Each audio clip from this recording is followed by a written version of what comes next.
ఏముంది రివ్యూ చెప్పుకోవడానికి? ఎపిసోడ్లో అంత స్టఫ్ ఏం లేదు, ఒకే ఒక్క నిబ్బాబు అని తప్పితే. మనం మాట్లాడుకుంటే దాని గురించే మాట్లాడుకోవాలి అంతే. ఇంకా రెస్ట్ అంతా నార్మల్, మనం చెప్పుకునేంత, మనం మాట్లాడుకునేంత, మనం డిస్కస్ చేసుకునేంత కూడా ఏదీ లేదు, టు బీ ఫ్రాంక్ చెప్పాలంటే ఆనెస్ట్గా.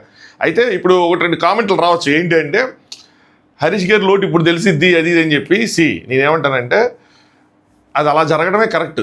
ఎందుకంటే మనం ఎంటర్టైన్ అవ్వటానికి వాళ్ళని బలి చేయటం అనేది, వాళ్ళు అలా ఉండాలని కోరుకోవడం కరెక్ట్ కదా. అదే బిగ్ బాస్ అనుకోండి, సంథింగ్ డిఫరెంట్, అది ఇండివిజువల్ కాబట్టి ఏముండదు.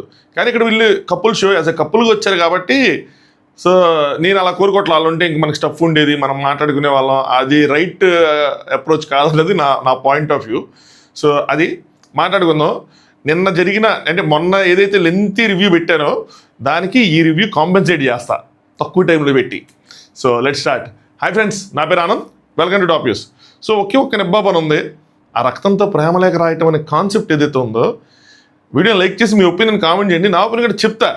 మేబీ సాగదీసినా, అరగదీసినా, ఎరగదీసినా ఆ ఒక్క పాయింట్ దగ్గర రివ్యూ ఆగి కొంచెం అటు ఇటుగా ఉంటుందేమో తప్పితే రెస్ట్ సుప్ అలా అయిపోతుంది. సో టైం లిమిట్ చెప్పను కానీ ఎంత టైంలో అవ్వబడతానని, బట్ మీరు ఎక్స్పెక్ట్ చేసేదానికన్నా తక్కువ టైంలోనే అయిపోద్ది. అది మాత్రం ఆనా ఆనా ఆనా ఆనా. సరే, లైక్ చేసి మీ కామెంట్, అది మీ ఒపీనియన్ కామెంట్ చేయండి. కొత్తగా చూసే వాళ్ళు సబ్స్క్రైబ్ చేసుకోండి. పాపం కొంతమంది సబ్స్క్రైబ్ చేసుకుంటున్నారు, కొంతమంది తొక్కలే అనుకుంటున్నారు. కానీ పర్లా, షో ఓకే అంటే రెండు ఎపిసోడ్ బోరింగ్. కానీ మ్యాటర్ ఏంటంటే తక్కువ మందికి ఆడియన్స్, తక్కువ మంది కాబట్టి అలా అనమాట. కొన్ని లీక్స్ ఉన్నాయి. ఏంటి, మీరు విన్నదానికన్నా ఎవరో విన్నర్ పలానా వాళ్ళని వచ్చేసింది, దానికి మించిన లీక్ ఉంది. కానీ చెప్పాలనుకోవట్లే, టు బీ ఫ్రాంక్ చెప్పాలంటే. బట్ ఆ ఒక పాయింట్ మనం ఇంత ముందు కూడా డిస్కస్ చేసుకున్నదే. చెప్తాలేండి తర్వాత ఎప్పుడైనా కుదిరితే, మళ్ళీ నెక్స్ట్ వీక్, రేపో ఎల్లుండో 100% అయిపోయిన తర్వాత. సరే, ఎలిమినేషన్ అయిపోయింది. హరితరీష్ గారు వెళ్ళిపోయిన తర్వాత ఏం జరుగుతుందంటే, మహేష్ అండ్ శాండ్రా గారు మహేష్ గారు చెప్తారు, బాండ్ క్రెడిట్స్ ఎందుకు తగ్గా నీకు అర్థమవుతుందా, ఎందుకు అనుకుంటున్నావు? ఎందుకంటే దట్ ఉంది కదా, అది ఏంటి ఆ దట్టు అంటే ఏదైనా అవ్వచ్చు. వాళ్ళు దట్టు అనుకున్నారు కంటే మనం అనుకోవాలి. అంటే వాళ్ళ మధ్యలో బాండా, టాస్కా, కమ్యూనికేషన్ ఏదో ఒకటి. సెకండ్ మాత్రం ప్యారడైజ్ చేశాం కదా, అదే దొంగతనం ఏదో చేశాం కదా, దానికోసం. సో దానికోసమే తగ్గాయని ఆవిడ అనుకుంటున్నారు. నెక్స్ట్ శాండ్రా గారు ఇంకేం చెప్తున్నారంటే, రూల్స్ బ్రేక్ చేయకుండా అనగానే మహేష్ గారు నేనేం చేయలేదు, ఈజీగా తీసుకోకుండా అని ఆవిడ చెప్తున్నారు. మహేష్ గారు కొంచెం కోపంగా ఉన్నారు. అంటే ఏంటి, మనం దొంగతనం చేయడంలో తగ్గిందంటావా ఏంటి అన్నట్టు అనమాట. సో ఆయనేమో లేదు ఏం చేయలేదు, ఓకేనన్నా అలా ఏం కాదు, ఈజీగా తీసుకోవద్దు, ఓకేనన్నా అని చెప్పి ఈవిడ ఆయన్ని కొంచెం నెమ్మదిగా చెప్తా ఉన్నారు. ఆయన కొంచెం ఇదిగా ఉన్నారు. సో బాండ్ కార్డ్స్ తన వల్ల తగ్గినవి ఉన్నారు. నెక్స్ట్ శివ్ అండ్ ప్రియాంక, వీళ్ళతోటి బాగుంది. అంటే శివ్ ఏమంటాడంటే, ఈ రేజ్డ్ నీకు అగెనిస్ట్గా వాయిస్ రేస్ చేశాడు కాబట్టి నీ అక్కడ యాజ్ హస్బెండ్గా మనం స్టాండ్ తీసుకోవాలి కదా, అందుకని నుంచాలంటే అర్థమైంది. ప్రియాంక గారు నాకు ఈ పర్టికులర్ పేర్లో అంటే ఉన్న వాళ్ళందరూ అంటే కంపేర్ చేస్తున్నాను కదా, కానీ ప్రియాంక గారు మాట్లాడుతున్న విధానం కానీ, ప్రియాంక గారు శివకి ఎక్స్ప్లెయిన్ చేస్తున్న విధానం కానీ, ఆవిడ వాయిస్ కానీ, ఆవిడ టోన్ కానీ చాలా ఇంప్రెసివ్గా ఉన్నాయి. చెప్పాలంటే చాలా మంచిగా అర్థమైంది, నెమ్మదిగా స్వీట్గా అర్థమైంది. కానీ నేనేం చెప్తున్నానంటే, నేను ఆపుతున్నానంటే నువ్వు ఆగు, నా మాట గౌరవించి నువ్వు ఆగు, సరేనా? అక్కడ పెద్దవాళ్ళు ఉన్నారు, చూసుకుంటారు. ఏదన్నా సరే నేను ఆపుతున్నప్పుడు నేనే కనిపించాలి నీకు, ఇంకొకరు కాదు ఇంకోటి కాదు అని చెప్పి బాగా చెప్పారు. నేను ఆపుతానంటే నువ్వు అర్థం చేసుకో, నేను ఆపట్లేదన్నా నువ్వు అర్థం చేసుకో. అంటే ఎక్కడ నువ్వు రాంగ్ అయితే అక్కడ నేను ఆపుతాను, అక్కడ నువ్వు అర్థం చేసుకో, ఆగిపోవాలి, నేను కనిపించాలి అంతే, ఇంక వేరే మాట వద్దు, అయిపోయింది మ్యాటర్ ఓవర్. ఇదే చాలా స్వీట్గా చెప్పారు. ఇదే చాలా హార్ష్గా చెప్పచ్చు, ఏదని చెప్పచ్చు, కానీ బాగా అనిపించింది నాకు. సో మహేష్ గారు ఏం జరిగిందో తెలియదు కానీ, but we try our best, we play స్మార్ట్గా ఆడదాం, బెస్ట్గా ఆడదాం, అది అని చెప్పారు. ఒక స్టెప్ స్మార్ట్గా జరిగింది. సో బాగానే ఉందనిపించింది. నెక్స్ట్ అంజలి గారు అండ్ పవన్ గారు వాళ్ళ ఫీడ్బ్యాక్స్ వాళ్ళు డిస్కస్ చేసుకున్నారు. పవన్ గారు గేమ్ పరంగా మనకి ఎలా హెల్ప్ అవ్వాలి అని ప్లాన్ చేసుకోవాలి, అది వదిలేస్తున్నాం, ఇది వాళ్ళు చెప్పినట్టున్నారు జడ్జెస్. సో మనకి అడ్వాంటేజ్ అయ్యే విధంగా మనం ప్లాన్ చేసుకోవాలి, అంతేగాని పక్కన వాళ్ళకి అడ్వాంటేజ్ అవ్వాలి అని చెప్పి వాళ్ళని పక్కన పెట్టేసి. అంటే నాకేమనిపించిందంటే, సిద్ధ్ అండ్ సోనియా కూడా మనకి అడ్వాంటేజ్ ఏంటంటే వాళ్ళు కూడా మనం వాడుకోవాలి ఇన్ ద సెన్స్ వాళ్ళకి అగెనిస్ట్గా ఆడటం ఏదో ఒకటి. అంతేగాని పాపం వాళ్ళు మన ఫ్రెండ్స్ అని చెప్పి వాళ్ళని పక్కన పెట్టి మిగతా వాళ్ళతో ఆడతామంటే అది అవ్వదని చెప్పి. అలాగే గేమ్ ఆడటం కాదు, దాన్ని ఈజీగా ఎలా సాల్వ్ చేయాలి, ఏదో వెళ్ళిపోయామా ఆడేసామా అని కాదు, స్మార్ట్గా ఆలోచించి దాన్ని సాల్వ్ చేయాలి. మూడోది ఏంటంటే ఇంటరాక్ట్ అయితే అంజలి గారు చెప్తారు. ఇంటరాక్ట్ అయితే ఆ పవన్ గారు ఎక్కువ ఇంటరాక్ట్ అవ్వట్లేదు ఫీడ్బ్యాక్ జడ్జెస్ ఇచ్చారు కాబట్టి అది నాకు గుర్తుంది. సో అందరితో ఇంటరాక్ట్ అయితే అన్నీ తెలుస్తాయి. సో ఏ మైండ్ సెట్ ఏమైతే డిఫరెంట్ పీపుల్ మైండ్ సెట్ ఏంటి అన్నది అర్థమైద్ది అన్నట్టు. సో నెక్స్ట్ కళ్యాణ్ వాళ్ళు మాట్లాడుకుంటారు. అన్నింటికన్నా టఫ్ ఫస్ట్ ర్యాంక్ చాలా బరువుగా ఉంది. ఫస్ట్ టైం చాలా బరువు. సోనియా వీళ్ళందరూ కూర్చుంటారు. సోనియా అక్కడ తన స్టైల్లో కొన్ని సెటైర్స్ ఇస్తుంది అనమాట సోనియా. అందుకే మేము సడన్గా వచ్చేయటం లేదు కింద నుంచి ఫస్ట్ ర్యాంక్కి, మెల్లిమెల్లిగా వద్దాం అనుకుంటున్నాం, అంత భారం మేము తట్టుకోలేమమ్మా అని చెప్పేసింది. అందరు నవ్వుకున్నారు, జోక్ బాగుంది. కళ్యాణ్ స్లేవ్గా చూస్ చేసుకోవాలంటే నేను నిన్నే చూస్ చేసుకుంటా అంటే సోనియా అంటది, మా రాజ్యంలో రాజులే సేవకులకి సేవ చేస్తారు, అలాంటి గొప్పవాడు మా రాజు అని అంటే ఒకళ్ళు నన్ను సెలెక్ట్ చేసుకుంటే నువ్వే నాకు చేయాలి తిరిగి అని చెప్పి. నెక్స్ట్ అంజలి గారు సిద్ధ్తో మాట్లాడుకున్నారు, మీకేమైనా కన్సర్న్స్ ఉన్నాయా అని చెప్పి. మేబీ నెక్స్ట్ అంటే ఈ నామినేషన్ టాస్క్ లాంటిది. ఇంకోటి డిసప్పాయింటింగ్ ఎందుకు అనిపించింది అంటే, ఇది లాస్ట్ టైం మండే టాస్క్ రచ్చలేపి డైనోసార్ గాడ్జిల్లా అసలు దుమారం అయిపోయింది. సో ఈ వారం వచ్చేప్పటికి అది అసలు అంత ఏం లేదు కాబట్టి కొంచెం డౌన్గా ఫీల్ అయింది అనమాట. సో అలాంటి టాస్క్ వీళ్ళు కూడా ఎక్స్పెక్ట్ చేసి మళ్ళీ ఏమైనా ఉన్నాయా, నీకైనా కన్సర్న్స్ ఉన్నాయా, ఎవరి మీద సరే ఏదైనా పాయింట్స్ ఉన్నాయా అంటే సిద్ధి చెప్తాడు. స్టిల్ ఎంత కాదనుకున్నా సరే శాండ్రా మహేషే కనిపిస్తున్నారు. ఎందుకంటే వాళ్ళు బాధపడుతున్నారు, ఓకే వాళ్ళ లిస్ట్లో ఉన్నారు, బాధపడుతున్నారు, అందరూ వాళ్ళు ఓటేసారని తెలుసు, కానీ వేరే వాళ్ళు వేరే పాయింట్స్ లేవు చెప్పడానికి, ఈ సేఫ్ ఆడుతున్నారని కాదు కానీ అని చెప్పి. సో నామినేషన్ లాగా పాజిటివ్ నెగిటివ్ అవటం అలాంటివి ఉంటాయి కదా, అలాంటిది ఎక్స్పెక్ట్ చేశారు వీళ్ళు. బట్ ఈ షో కొద్దిగా అన్ప్రెడిక్టబుల్గా ఉంది, ఒక ఫిక్స్డ్ ఫార్మాట్లో కాకుండా డిఫరెంట్గా వెళ్తుంది. That's okay. నెక్స్ట్ అక్కడ వీళ్ళు ఇట్లా మాట్లాడుకుంటే అక్కడ శాండ్రా గారిని చూపిస్తున్నారు, ఆవిడ ఏడుస్తున్నారు. మరి నెక్స్ట్ స్టార్ట్ అయ్యే ఛాలెంజ్ కోసమా దేనికోసం తెలియని అంత క్లారిటీ వినిపించట్లుగా నడుస్తున్నారు. సో వాళ్ళకి 40 ఇచ్చారా దేనికోసం మాట్లాడుకుంటున్నారు అనమాట.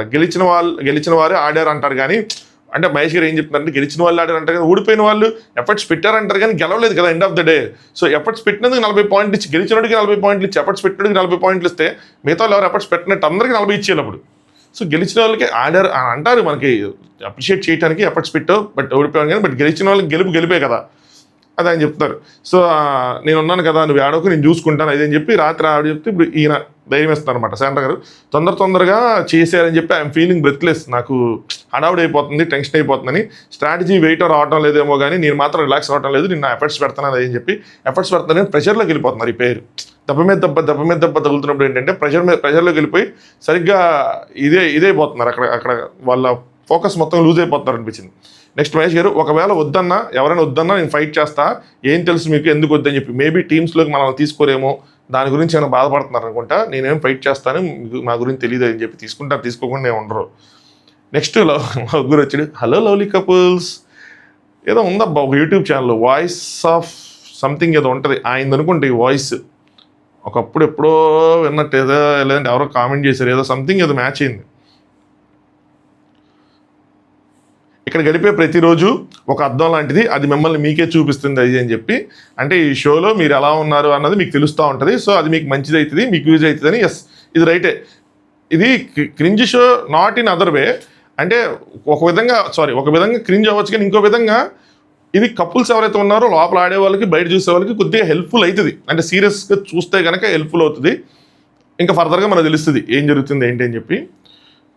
మీ ప్రేమలోని లోతుని బయటపడుతుంది ఈ షో కానీ ఏది కానీ ఇక్కడ జరిగే ప్రతిరోజు కానీ, ఆ లోతుని మీకు అర్థమయ్యేలా చేస్తుంది. ఈ వారం ఒక జంట అద్భుతంగా బయటపెట్టింది. సో కళ్యాణ్ అండ్ వాసంతి గారి కోసం చెప్తున్నారు. సో వాళ్ళ అంటే లాస్ట్ వారం వాళ్ళు ఇలా కింద ఉన్నారు, ఈ వారం చూడండి వాళ్ళు ఇలా పైకి వచ్చారు, అద్భుతంగా పైకి వచ్చారు, వాళ్ళ ప్రేమ బయటకు వచ్చింది, లోతు తెలిసింది అని చెప్పి ఆయన చెప్తున్నారు.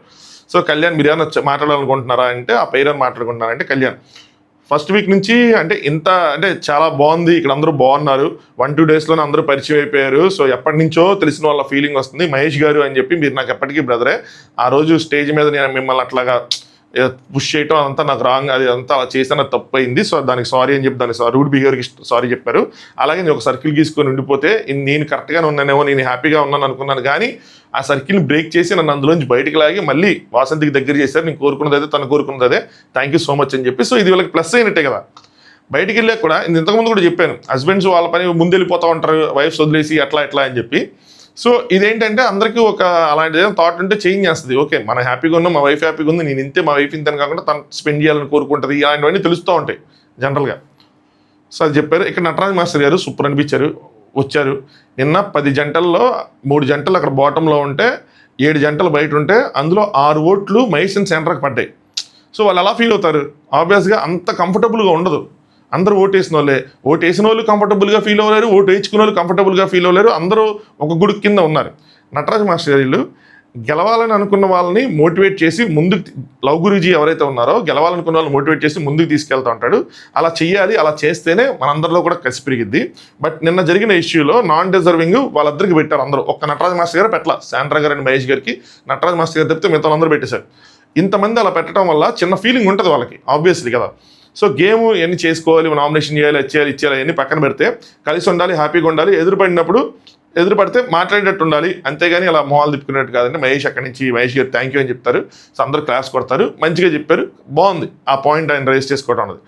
Next Paradise room Kalyan and Vasanthi గారికి ఇచ్చారు. సేవకులుగా వాళ్ళు సోనియా అండ్ వాళ్ళని ఎంచుకున్నారు. శివ్ వీళ్ళందరూ మీరు ఎవరిని ఎంచుకున్నా మేము అంతకు మించే చేస్తాం అది ఇది అని చెప్పి కాసేపు జోకులు వేసుకుని అడౌట్ చేస్తే వాళ్ళు సోనియా వాళ్ళని ఎంచుకున్నారు. సోనియా ఇంతకుముందు అన్నట్టే సో అది ఏమంటారా క్యాపా గొప్ప అదేదో తీసుకొచ్చి అది మా మీద కప్పండి, మీరే మాకు సేవ చేసుకోవడానికి సెటైర్లు జోకులు అన్నీ బాగానే వేసుకున్నారు.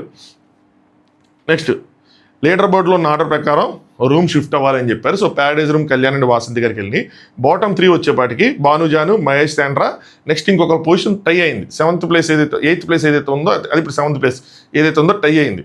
ఆ టైలో ఎవరున్నారంటే సిద్ధ్ అండ్ సోనియా గారు, నెక్స్ట్ అంజలి గారు అండ్ పవన్ గారు, నలుగురు ఒక గ్రూప్ ఒక బ్యాచ్ అనమాట. సో వాళ్ళ మధ్య టై అయింది. లవ్ గురు కళ్యాణ్కి ఆప్షన్ ఇచ్చారనమాట. కళ్యాణ్ గారు మీరే డెసిషన్ తీసుకోండి అంటే సిద్ధ్ అండ్ సోనియా చెప్పింది ఏం చెప్పిందంటే I want to take that advantage, ఎందుకంటే ఆ కంఫర్ట్ నేను ఇంతమందికి ఫేస్ చేయాలి. వీళ్ళు డామ్ రూమ్లో ఉన్నారు కానీ వీళ్ళు సపరేట్ రూమ్ రాలేదు 2 వారాలు. సో డౌన్ ఉన్నాము, అట్లీస్ట్ ఒక స్టెప్ హెడ్ ఉంటే మాకు ఇంకా కొంచెం కాన్ఫిడెన్స్ పెరిగింది, ఏదో మేము సాధించాం మూవ్ అయ్యాం అని ఉంటుంది కదా. సో దానికోసం ఇక్కడ అంజలి గారు కూడా సూపర్, మేము ఆల్రెడీ 2 వీక్స్ రూమ్లో ఉన్నాం కాబట్టి వాళ్ళకి రూమ్ ఇంపార్టెంట్ కాబట్టి వాళ్ళకి ఇస్తున్నాం అయ్యి అని చెప్పి ఆవిడ త్యాగం చేశారు. కరెక్ట్ సాక్రిఫైజే. సో 2 వారాలు ఉన్నారు కాబట్టి ఇట్స్ ఓకే. వాళ్ళు కూడా యువజంట ఇక్కడ అంత కెమెరాలు ఉన్నాయి చేసేయడం ఏం లేదు, జస్ట్ స్ట్రాటజీలు పర్సనల్గా మాట్లాడుకోవడం, రెడీ అవడం, ఆ పర్సనల్ కంఫర్ట్ అన్నది వస్తుంది డామ్ రూమ్లో కాకుండా మిగతా రూమ్లో ఉంటే. సరే ఇక్కడ ఇంకో రూమ్ ఉండాలి కదా, మరి అంటే హరీష్ గారు రూమ్ ఉండాలి కదా, ఏమైందంటే దాన్ని క్లోజ్ చేస్తారు, దాన్ని లాక్ చేస్తారు. రూమ్ నెంబర్ 6 ఏదో దాన్ని లాక్ చేస్తారు, దాన్ని ఇంకా వాడటానికి లేదు అన్నట్టు. సోనియా ఇక్కడ ఏడుస్తున్నట్టే అది అనిపించింది నాకు, I don't know. Next Priyanka గారు అంజలి గారు మాట్లాడుకున్నారు. మొన్న కూడా ఎవరు చెప్పారన్నా లేదన్నా వాళ్ళిద్దరికి బాగానే ఉందని, but somehow I heard maybe మధ్యలో సాల్వ్ అయి ఉండొచ్చేమో కానీ ప్రియాంక గారు కొన్ని కొట్టాలక్క ఎలాగైనా సరే మంచిగా కానీ కొన్ని కాదు కానీ కొట్టాలక్క మంచిగా ఆడాలి, సెన్సిబుల్గా ఆడాలి. So game is all about how you play, how you are personality ఏంటి అది ఇది అని చెప్పి సో ఆడదాం అక్క అని చెప్పి వాళ్ళిద్దరు మాట్లాడుకున్నారు. ఎందుకు చెప్పారంటే లాస్ట్ వాళ్ళిద్దరి మధ్య పడదు అని చెప్పాను కాబట్టి సో మళ్ళీ ఇప్పుడు మాట్లాడుకుంటాను. ఇదే చూడటం నేను మాట్లాడుకుంటాను మళ్ళీ చూడాల, మరి ఏమైనా షోకి వచ్చే ముందు సాల్వ్ అయిందా లేదా నేను రాంగ్ అని ఉండొచ్చు, ఏదైనా నాది కూడా మిస్టేక్ అయి ఉండొచ్చు. నెక్స్ట్ గురుగారు మళ్ళీ వచ్చారు, నీ సరిగా అని చెప్పి ఆ మ్యూజిక్ ఒకటి వేసుకొని వీళ్ళు కూడా ఎగురుకుంటూ వస్తారు ఇట్టగా ఏదో దేవకన్యలు దేవతల్లాగా భలే ఉంటుంది. ఇలా వస్తూ ఉంటాయి. లోకంలో ప్రేమను వ్యక్తపరచడానికి 100 దారులు ఉన్నాయి. ఒకడు ముద్దు పెడతాడు, ఒకడు అగ్గిస్తాడు, ఒకడు గిఫ్ట్ ఇస్తాడు, ఒకడు వెకేషన్కి తీసుకెళ్తారు, ఎవరు నచ్చినట్టు వాళ్ళు చేస్తారు, అబ్బాయిలు కానీ పోనీ అమ్మాయిలు కానీ ఎవరైనా సరే. మీ జంటలో ఎవరు ఎక్కువ గిఫ్ట్లు ఇస్తారు,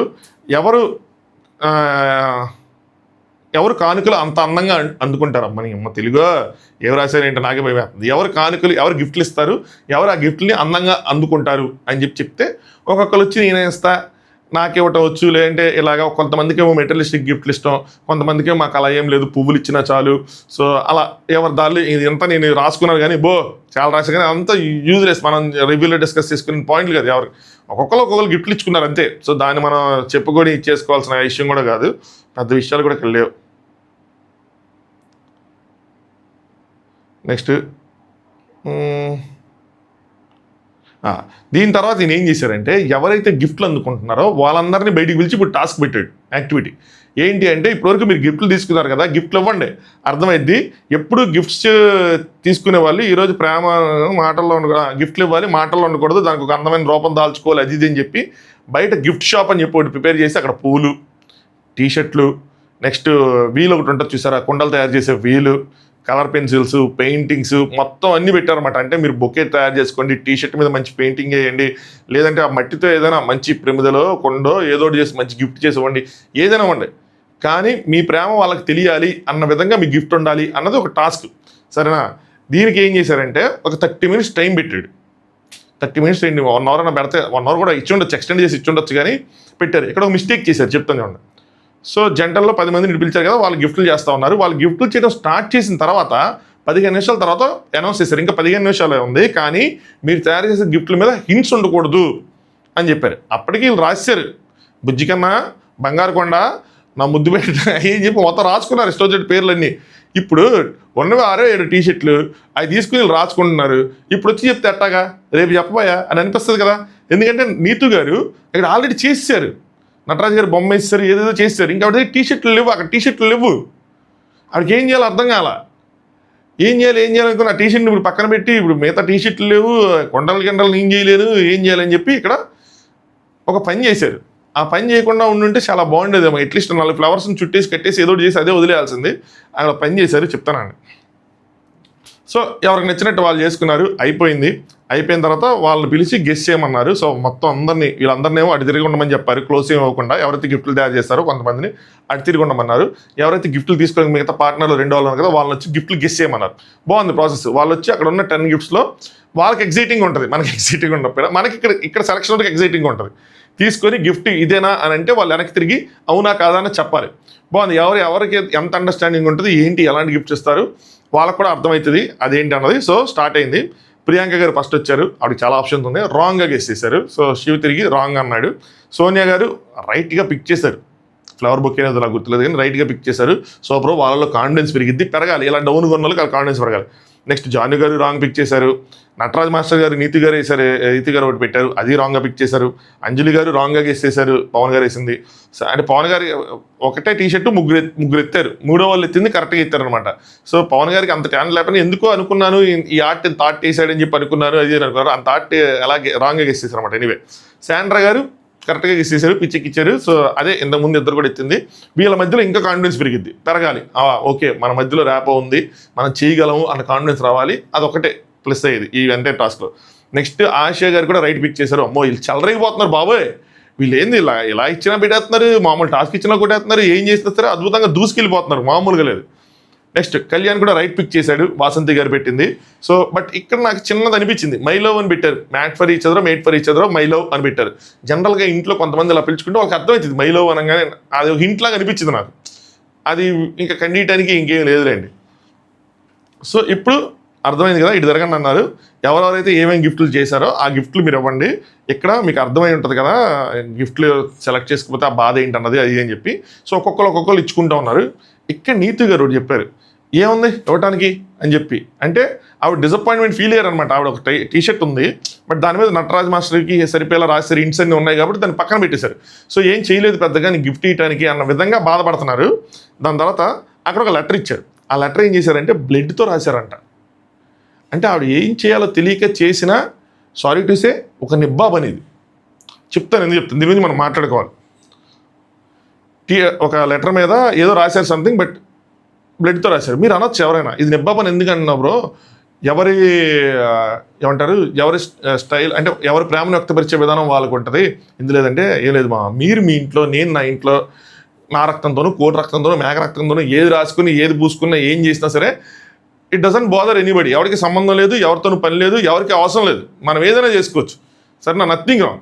కానీ ఇక్కడ ప్రాబ్లం ఏంటంటే మీరు ఒక నేషనల్ టీవీలో ఉన్నారు, సరేనా, నేషనల్ టీవీలో ఉండి మీరు ఇలా బ్లడ్ ఎన్ని రాస్తే ప్రాబ్లం ఏమైందంటే మిగతా వాళ్ళు దాన్ని రెప్లికేట్ చేయడానికి ట్రై చేస్తారు. మన దాంట్లో ఇంకా కొంతమంది చాలామంది చెప్పాలంటే ఇన్ఫ్యాక్ట్ సెలబ్రిటీస్ని చాలా గట్టిగా ఫాలో అవుతారు. అందుకే మీరు సెలబ్రిటీస్ అవుతారు. జనరల్గా అయితే సెలబ్రిటీస్ పక్కన ఫోటో దిగితే పక్కన నుంచి నడుచుకుని వెళ్ళిపోయే వాళ్ళు ఎంతమంది ఉంటారు చెప్పండి, ఉండరు. చాలామంది చూడటమో లేదంటే మాట్లాడుకోవటమో ఫోటో దిగాలని చూడటం అలా ఉంటుంది. అలాగే సెలబ్రిటీస్ ఏదైనా పనులు చేస్తూ ఉంటే దాన్ని వీళ్ళు రెప్లికేట్ చేయడానికి ట్రై చేస్తారు. వాళ్ళు వేసుకునే డ్రెస్సులు కానీ ఏది కానీ హెయిర్ స్టైల్స్ కానీ లేదంటే షూస్ కానీ ఏదైనా వాళ్ళు వాడే డిఫరెంట్ మేకప్ ఐటమ్స్ కానీ ఏదైనా సరే వాళ్ళు చేసే పనులు కానీ వాళ్ళ లవ్ వ్యక్తపరచడం చేసే పనులు కానీ ఏదైనా సరే వీళ్ళ మీద ఆ ఎఫెక్ట్ ఉంటుంది. బాగా బ్లైండ్గా ఫాలో అవటం అని కానీ లేదంటే ఏది కానీ. ఈ మధ్య కొద్దిగా కల్చర్ తగ్గుతుంది రండి, సెలబ్రిటీస్ని మరి దేవుళ్ళగా ఆరాధించే కల్చర్ తగ్గుతుంది, ఇంకా తగ్గాలి, గట్టిగా తగ్గాలి టు బి ఫ్రాంక్ చెప్పాలంటే. దీనివల్ల ఏమైందంటే వాళ్ళు చేసే పని ఇంకోళ్ళు రిప్లికేట్ చేస్తారు. వీళ్ళు ఒక లిమిట్లో చేస్తే వాళ్ళు ఇంకా దాడతారు. ఇప్పుడు మన ఇంట్లో చేసుకున్నప్పుడు నాకు మెచ్యూరిటీ ఉంటుంది, ఇంకో మెచ్యూరిటీ ఉంటుంది. మనకి ఎక్కడ కోసుకోవాలో తెలుసు, లేదంటే మనం చాట్ జీపీటీ దేన్ని అడిగి ఎక్కడ కోసుకుంటే రక్తం కరెక్ట్గా వస్తుంది, నేను లెటర్ రాయాలనుకుంటున్నానంటే చాట్ జీపీ మనం డబ్బులు పెట్టడం అది కరెక్ట్గా చెప్పడం చేస్తుంది. లేదు మనం కోసుకోలేని చెప్పి కోసుకున్నా మనం మోసం అయిపోద్ది, ఆవిడకి తెలియదు మటాష్. కానీ ఇక్కడ అలా కాదు కదా, ఇది చూసి వేరే వాళ్ళు తీసుకొని వాళ్ళు ఏదో చేసుకుంటే ఎవరు రెస్పాన్సిబిలిటీ? అసలు నేషనల్ టీవీలో ఇలాంటిది ఒకటి ఆపకుండా కంటిన్యూ చేయటం అన్నదే రాంగ్ విషయం. నన్ను అడిగితే వీళ్ళు షోలో చేసింది, షో మేకర్ చేసింది రాంగ్. అక్కడ నీతి గారు నాపాలి. అసలు చాకుతో ఎక్కడ కోసుకున్నారు ఏంటో నో ఐడియా. ఏం చేశారన్నది, రక్తంతో ఎందుకు చేశారన్నది, వీళ్ళు ఎందుకు ఆపలేదు నాకు అర్థం కాల. ఆపాలి. పోనీ వీళ్ళకి ఆపడం ఆ టైంలో కుదరలేదు, ఎవరు అవైలబిలిటీ లేదు, ఎవరు చూడలేదు అనుకుంటే కనీసం ఇలాంటిది టెలికాస్ట్ అయినా చేయకూడదు. దీన్ని ఎడిట్ చేసి తీసేయాలి. ఇది టీఆర్పీ కోసం ఆడే ఆట కాదు, ఇది ఖచ్చితంగా ఇది టీఆర్పీ పాయింటే కాదు. ఇది వాళ్ళు చేయటం ఎంత తప్పు, వీళ్ళు టెలికాస్ట్ చేయడం కూడా అంతే తప్పు. సరేనా? ఇది కాలేజీ స్టూడెంట్స్ చేసుకునే పనులు లాంటి పనులు అని అనుకోవచ్చు, కానీ ఎవరు చేయకూడదు. ఇది ఎందుకు చేయాలి? రక్తం అని ఏదైనా అయితే ఎవరి రెస్పాన్సిబిలిటీ? కంప్లీట్లీ ఒక నిబ్బాబ్ అనేది. నాకు అలాంటి చాలా గౌరవం ఉంది, మంచిగా ఉన్నారు, ఓకే. బట్ ఇలాంటి పనులు చేయకూడదు. రీజన్ ఏంటంటే ఇది వేరే వాళ్ళని ఇంపాక్ట్ చేస్తుంది, వేరే వాళ్ళని ఇలా చేసేలా ప్రోత్సహిస్తుంది. దానికోసం అంటున్నా. అదర్వైజ్ వాళ్ళ పేరు మంచి పేరు ఎంత ఓకే, దాన్ని నాకేం ప్రాబ్లం లేదు, కానీ ఇలాంటి చేయకూడదు. కనీసం షో వాళ్ళు టెలికాస్ట్ చేయకుండా ఉండాల్సింది ఈ విషయాన్ని. నెక్స్ట్ లవ్ గురు వచ్చాడు. అదే అక్కడే నీతు గారు తయారు చేసిన టీషర్ట్ కూడా ఇచ్చారు, వెనక దాచారు అనమాట దాన్ని, ఎందుకంటే దానికి ఫుల్ ఉంది. సో అక్కడ ఆయన ఇచ్చారు, ఆయన వేసుకున్నారు అంతా. సో లవ్ గురు ఏమంటారంటే, ఇక్కడ చోటు చేసుకున్న ప్రతి ప్రక్రియకి ఒక అర్థం, ఒక పరమార్థం ఉంటుందని చెప్పి అది నాకు అర్థమవుతుంది. ఓకే, ఏదో ప్లాన్ చేస్తున్నారు, అది కపుల్ మధ్యలో బాండ్ పెంచేలాగా, వాళ్ళ మధ్యలో గ్యాప్స్ తగ్గించేలాగా ఉంది. అదే నాకు కొద్దిగా ఇంప్రెసివ్గా అనిపించింది ఈ షో మీద. ప్రేమైన వారు ఎంతో శ్రమించి చేసిన కొన్ని పనులు అర్థం చేసుకోవటంలో మనం ఫెయిల్ అవుతూ ఉంటాం. ఎప్పటికైనా అర్థమైంది అనుకుంటున్నాను చెప్పి, అంటే ఒక లెసన్ లాగా అనమాట. వాళ్ళు మన కోసం ఎంతో శ్రమించి చేస్తే మనం దాన్ని అర్థం చేసుకోకపోతే ఆ బాధ ఎలా ఉంటుంది? మనకి బాధ వేస్తుంది, వాళ్ళకి బాధ వేస్తుంది. ఇంత కష్టపడి చేస్తే గుర్తుపట్టలేదా, మన మెమరీస్ని గుర్తుపట్టలేదని, అరే ఇంత కష్టపడి చేస్తే నేను ఇచ్చేయలేదని. అంటే ఒక గిఫ్ట్ ఇచ్చినప్పుడు దాని అర్థం, అంటే దాని వాల్యూ, అది ఎంత రేట్ అని కాకుండా ఇచ్చినప్పుడు దాని వాల్యూ వాళ్ళ కపుల్స్ తెలియాలి, చూసే మనకు కూడా తెలియాలి అని చెప్పి పెట్టిన ఒక ప్రక్రియ. వాళ్ళకి ఇంపార్టెంటే, మనకి ఇంపార్టెంట్, ఇలాగా మనం తీసుకుంటే పాజిటివ్గా. అది ఆలోచన మీదే, ఆచరణ మీదే. ఇట్లు మీ ప్రేమ గురువు అని చెప్పి, మీ నచ్చింది చేయండి అని చెప్పి. నెక్స్ట్ లవ్ గురించి మీ పార్ట్నర్స్ రాసిన లెటర్స్ని చదివినిపించండి అంటే వాళ్ళందరూ వచ్చి చదివిపిస్తారు, కంగారు పడకండి, నేను చదివినిపించట్లే. ఇన్ఫ్యాక్ట్ నేను రాసుకోలేదు కూడా ఆ లెటర్స్, మనకి ఎందుకు. సరే కొన్ని ఉన్నాయి, కొన్ని కామెడీగా. ఎవరిది నోకరాజుది కొద్దిగా కామెడీగా అనిపించింది. నువ్వు పిచ్చిదానివి, నువ్వు ఎర్రదానివి, నా కోసం పడి తెచ్చి అందమైందని ఏదైతే రాసాడు, అది కొద్దిగా కామెడీగా అనిపించింది, నవ్వు వచ్చింది. రెస్ట్ ఓకే, కొన్ని సీరియస్గా ఉన్నాయి, కొన్ని నార్మల్గా ఉన్నాయి. ఇక్కడ నటరాజ్ మాస్టర్ గారు ఏం చెప్తారంటే ఆ లెటర్ కోసమే, జనరల్గా ఒక అమ్మాయి ఒక అబ్బాయి లవ్ చేస్తున్నప్పుడు ఎంత ఇంపార్టెంట్, బ్లడ్తో రాసుకుంటూ ఉంటారు. కానీ వాళ్ళు లవ్ చేయటం, వాళ్ళు రాసుకోవడం బ్లడ్తో కామన్ పాయింట్. కానీ 16 years తర్వాత కూడా బ్లడ్తో రాసిందంటే అంతకు మించిన అదృష్టం ఉండదు అని చెప్తే వీళ్ళందరూ చప్పట్లు కొడతా ఉన్నారు. నాకైతే ఇది నచ్చలా. అది నా టేక్ చెప్పేశాను నేను. నాకైతే నచ్చలా, అవసరం లేదు, ఇలాంటి పనులు చేయకుండా ఉంటేనే చాలా బెటరు.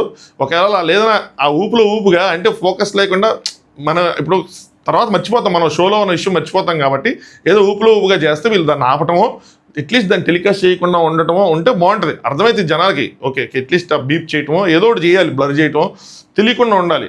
ఇది రాంగ్ అని వెళ్ళాలి. అట్లీస్ట్ ఇప్పుడు రేపు శ్రీముఖి గారు వచ్చినప్పుడు, లేదంటే ఎల్లుండి జడ్జెస్ వచ్చినప్పుడు ఆ విషయాన్ని కన్వే చేయాలి. ఇలాంటి పనులు మీరు చేయొద్దు, మీరు ఇంట్లో ఉన్నప్పుడు ఏదైనా చేసుకోండి, కానీ ఇక్కడ మాత్రం చేయమాకండి. ఎందుకంటే ఇంపాక్ట్ చేస్తుంది. ఎవడో ఎక్కడైనా కోసుకుని అడిగేదని అయితే. సో అది నేను మీకు చెప్తున్నా, చెయ్యొద్దు. నేను ఇందాక ఏదో మన ఇంట్లో మనం ఏం చేసుకున్న ప్రాబ్లం ఉండదు అన్నాను కదా, చెయ్యొద్దు. అంత మన రక్తంతో అంత నెసిటీ లేదు, సరేనా? సో నేను ఎట్టంటిది చేస్తా, గోవా మీద పడి రక్తం ఇంకా ఎక్కువ చేస్తుంది బయటికి. ఎట్టంటి చెయ్యి అమ్మో, అవసరం లేదు. ఇలాంటివి అసలు నీకు చేయాల్సిన, మన లవ్ చేయాలి చెప్పడానికి చాలా వేస్ ఉంటాయి, చాలా మంచి వేస్ ఉంటాయి. ఇది కాదు. ఆవిడకి ఏం చేయాలో తెలియక, టీషర్ట్లు లేక, గిఫ్ట్ పెయింటింగ్స్ చేయడం రాక, ఆల్రెడీ ఒకటి వేస్తారు కాబట్టి చేయక, అప్పటికప్పుడు ఏదో అనుకొని ఇంకేదో చేశారు అంతే. ఏదో ఒకటి ఇవ్వాలి కదా, స్పెషల్గా కనిపించాలి, నేను నా ప్రయారిటీ తెలియాలి అని చెప్పి చేశారు చెప్తే, అదర్వైజ్ ఇంటెన్షన్స్ అలా ఉండవు, దాన్ని అలా ఆపాల్సింది. ఎనీవే, ఇదే ఎపిసోడ్ రివ్యూ. చూసారా, షాక్ అయ్యారా? చెప్పానా నేను, మీరు ఎక్స్పెక్ట్ చేసిన దానికన్నా తక్కువ టైంలోనే ఉంటుందని చెప్పి, అందుకోసమైనా లైక్ పెట్టండి, సరేనా? సో సబ్స్క్రైబ్ చేసుకోండి అమ్మా కొత్తగా చేసేవాళ్ళు. ఇంకేం ఈరోజు ఏమైనా వస్తే అది నిన్న ఇది ఛానల్లో వచ్చింది. యాక్చువల్గా ఈ రోజు నుంచి మనకు తెలిసిద్ది ఛానల్లో టెలికాస్ట్ చేస్తున్నారా, ఛానల్లో టెలికాస్ట్ ఆపేస్తున్నారా అని. మొన్న నేను చెప్పాను కదా, లాంచ్ ఎపిసోడ్కే ఒక మంచి రేటింగ్ వచ్చింది, తర్వాత జరిగిన వీక్ డేస్ ఎపిసోడ్కి 2 అలా వచ్చింది. సో అది వాళ్ళకి వర్త్ కాదు నాకు తెలిసి, అందుకోసం అని చెప్పి ఆపేస్తున్నారు అని. అంతే తప్పితే షో ఏదో రాంగ్లో వెళ్ళిపోతుంది దానికోసం ఆపేస్తున్నారని కాదు, వర్త్ కాదు అని చెప్పి ఆపేస్తున్నారు. వేరేది చేసుకున్నా దానికి అంత అయితే వాళ్ళ ఖర్చులు లెక్కేసుకుంటారు కదా. స్టార్ మాల్ హాట్‌స్టార్కి పే చేయటం ఎంతైనా సరే, ఎంత కామన్ అయినా సరే, ఛానల్ నుంచి దీనికి పే చేయటం అలా ఉంటాయి నాకు తెలిసి. సో అంత వర్త్ కాదని ఆపేసుకుంటున్నారు. ఈరోజు తెలిసిద్ది అది ఎంత నిజం ఉంది, ఎంత అబద్ధం ఉంది అన్నది. చూద్దాం, లెట్స్ సీ. నిన్నైతే వేశారు ఎపిసోడ్, అది మాత్రం నేను చూశాను. హరీష్ వాళ్ళ ఎలిమినేషన్ది నిన్న టీవీలో వేశారు, సో అది నేను చూశాను. అంతే అమ్మా, సరేనా? సో మళ్ళీ ఈరోజు నైట్ ఎపిసోడ్ బాగుంటే వెంటనే దాని గురించి మాట్లాడుకుందాం, వెంటనే దాని మీద చర్చిద్దాం. సో నిన్న ఎపిసోడ్ రివ్యూ చూడడం వాళ్ళు ఎవరైనా ఉంటే చూడండి, బాగుంది. అలాగే ఒక కొత్త షో వస్తుంది, ఏంటిది ట్రైటర్స్, దాని మీద కూడా ఒక రివ్యూ చేశాను లాస్ట్లో. ఇప్పుడు ఈ పేటకి ఇక్కడ ఒక బాక్స్లో ఉంటుంది, చూడండి. దీని మీద ఒక 1-2 డేస్లో హిందీలో ఎగ్జాక్ట్గా ఏం జరిగింది ట్రైటర్స్, అసలు నెక్స్ట్ లెవెల్, అదంతా వీడియో చేసి పెడతా. ఒక 20-25 minutes వీడియో ఓవరాల్గా ఏం జరిగిందని చెప్పి. అంతే, చలో, thanks for watching, top views.